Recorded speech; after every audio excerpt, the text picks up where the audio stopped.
Hello, my dear audience. My dear audience, those of you who love life, you must love jewelries. And you are welcome back to the World of Timelessness, sponsored, I would say, exclusively sponsored by Wolfers, the Belgian brand of gemstones. And that started several hundred years ago. On my record, it was 400 years ago, and it's still the number one on the world market. That's Wolfers. Yes, with my pleasure, I have the presence of my good friend Natalie Sadi. She is an expert in this whole area. She studied gemology and graduated in 2005. And now, during the past 11 years, never a single day did she go anywhere else but gemstones. Exactly. All right, good. So, and why don't we give her a warm welcome? Thank you. Good. So, back to the show though, we want to let my audiences know what we are basically planning to do with all the shows. Which are the areas we want to talk about. I know that you have lined up 4 blocks, right? Four blocks. 4 blocks. And those are the one that you gave me. Oh yeah, that's the one you gave me. And what we want to talk in each of the block. Probably we did just the first, and then let the audience know about those areas, those ABCDs, something very interesting. So, I believe that they spend lots of time on that, right? Yes, there's. Oh, good. Give her a hand, right? Good. There's gemology and nature, and the next segment is history, religions, traditions, and myths. Those are blocks, those big blocks, right? That's the second block, yeah. And then the third block would be art, lifestyle, love, and zodiac. Okay. And finally, fashion and investment, my favorites. It sounds like getting bigger and bigger, right? And we all enjoy those tea stage, right? On the tea stage, first, when I look at them, I see their fingers. I see what's on their neck, what's on their chest. Yeah, those are symbols that, if I quote from you, they speak. Yes. Okay. So with those blocks, we'll stretch it to all over the year, 52 weeks, right? Those are the 4 major blocks, A, B, C, D. She has a very beautiful plan. Thank you very much. Gemology and nature, right? Yes. The relationship between gemology and nature, and how far it goes back, right? Starting from history, probably day 1, right?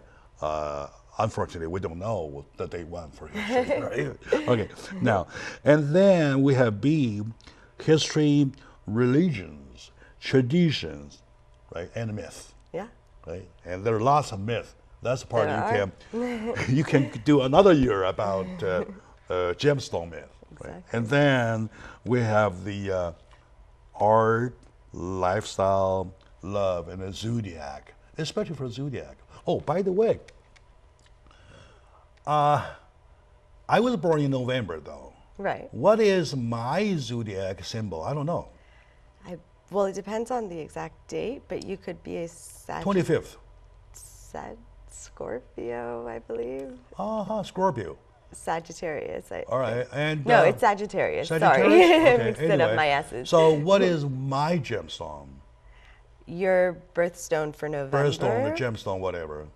November is generally citrine.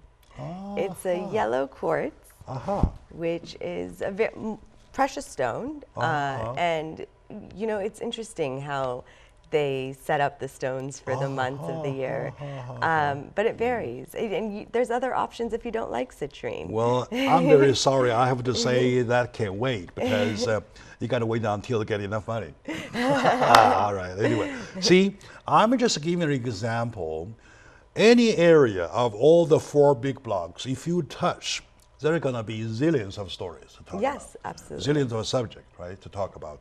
So my audience can be rest assured for the coming years starting today, you will be provided with lots of information on a weekly basis by this wonderful lady, Natalie Sadi. And she is an expert, and she's a professional, and she is also, the better part is that she is a shop owner.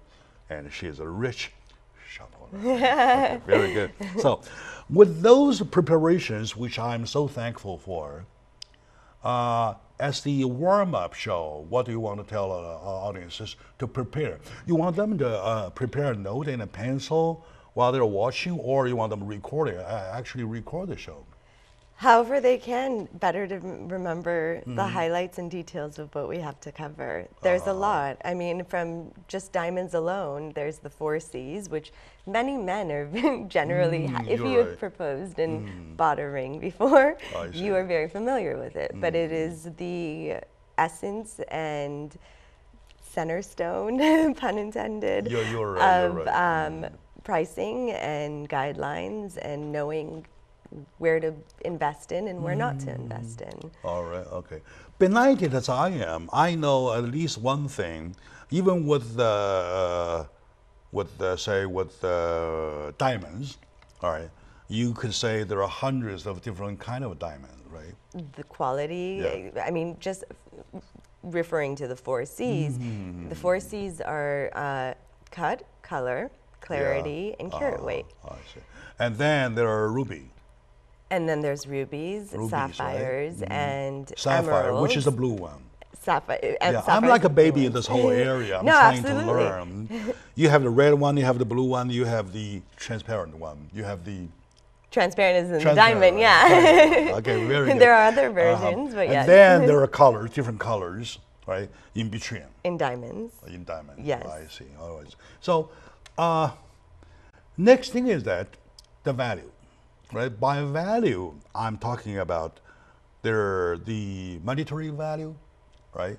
Their history value, and their symbolism value, right?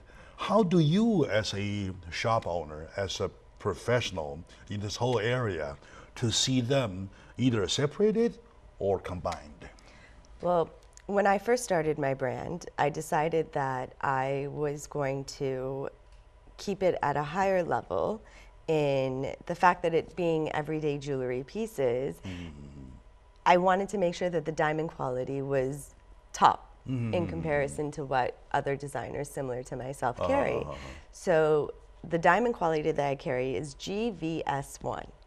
G is in color, VS is in clarity, and VS1 is in clarity.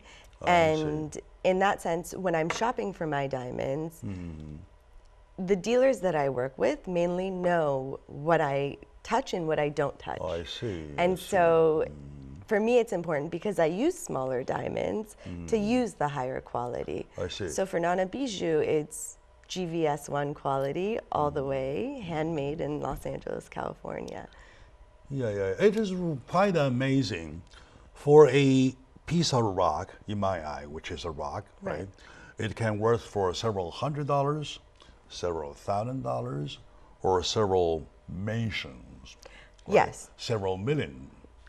Per carat even. Per carat, right? Yeah. So I mean, why? Why would that happen? I'll explain. Because in doing the paperwork, I'm in preparation for this. I call it homework. I check into the wall for jewelries. Yes. Some of them are several $1 million. Oh, absolutely. Several $1 million. Well, and looking at the size, well, they are no bigger than maybe this much, or like that. And well, you were really surprised by Wolfers, those high value though. What's in there? What makes it that much? Well, what adds to the value of their pieces, first of all, is the quality of the gemstones that they work with. It's top-notch quality. Top-notch. And so for sapphires and emeralds especially, and rubies as well, you have to be very meticulous, especially when you're dealing with larger gemstones, such as what they have to offer. So you can basically demand a higher price. Right? See a large range. Well, you could demand a higher price, which is what they rightfully do because of the fact that the quality and craftsmanship is in line with the quality of the gemstones that they're working with. The higher the value, the rarer are the resources. Yes. Am I right? Yes. The numbers. So one interesting fun fact is that in the rarest diamond color is orange. Orange diamond is the rarest, but the most popular rarest and most expensive is red diamond, which is the second rarest from orange. I see. Red diamonds is very difficult to put a price on the per carat.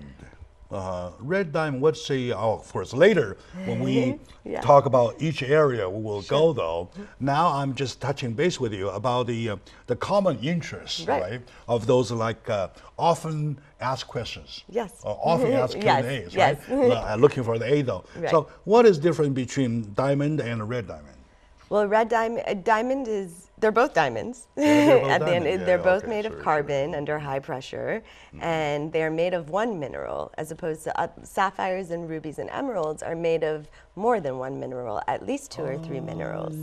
I see. So in that realm, diamond is a diamond for that very reason. It is also separated from other gemstones because it is number 10 on the Mohs scale, which is the hardness scale of gemstones. The hardness, yes. But the difference between a red and a white diamond, in essence, is the color that it formed in. And it could have started from a little inclusion that it picked up on the way while it was being under pressure, under the Earth's surface. Yeah, many years ago. Millions of years ago. And that inclusion inside could have turned the color of the mineral into red. I see. Which is more rare as a result. And so in a red diamond, pricing it out, it is so difficult. I have no words for it. It's so difficult to price because it is extremely rare. So they go for millions of dollars per carat, and finding one over a carat is even more rare. So that's why the pricing. All right. And everything, the whole process happens by nature. By nature. In nature, in history, by nature. That's the amazing part. So, my dear audience, we all love to have a good piece of good jewelry, but the knowledge behind it is huge. Thanks to the help and knowledge of Natalie, we are learning, and for example, me, learning fast. Right? And I promise to see you next time. Thank you very much.